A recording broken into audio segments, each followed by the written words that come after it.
কৃষ্ণচন্দ্রপুর সোনাতলা গাবতলীর মাছ পয়েন্টে নলকূপ নির্মাণ করছে জাহিদুল মামা। আর এখানে মানে মুরব্বীরা বলতে পারবে পুরাতন বাঁশের ব্রিজ ছিল, তিনি হয়তো নির্মাণ করছে। এখন বড় কালভার্ট মানে হয়ে গেছে, পাশাপাশি রাস্তা পাকাকরণ মানে শেষের দিকে আর কি।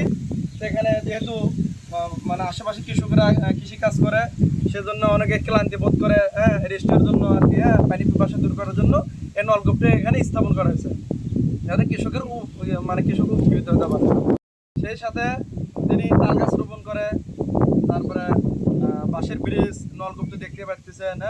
বিভিন্ন সামাজিক যে কর্মকাণ্ডগুলো আছে তিনি আর কি মানে জনগণের লোকজন উপকার হওয়ার জন্য তিনি পাশে দাঁড়ায় এবং নির্মাণ মানে এই কাজগুলো বহুবার থেকে মানে করে আসতেছে এবং মানে তিনি যতদিন বাঁচবে ততদিন করে যাবে এবং ইত্যাদিতে মনে হয় 2বার আসছে তিনি ভালো কাজের জন্য মানে প্রায় সমগ্র বাংলাদেশ তো রাখছেন।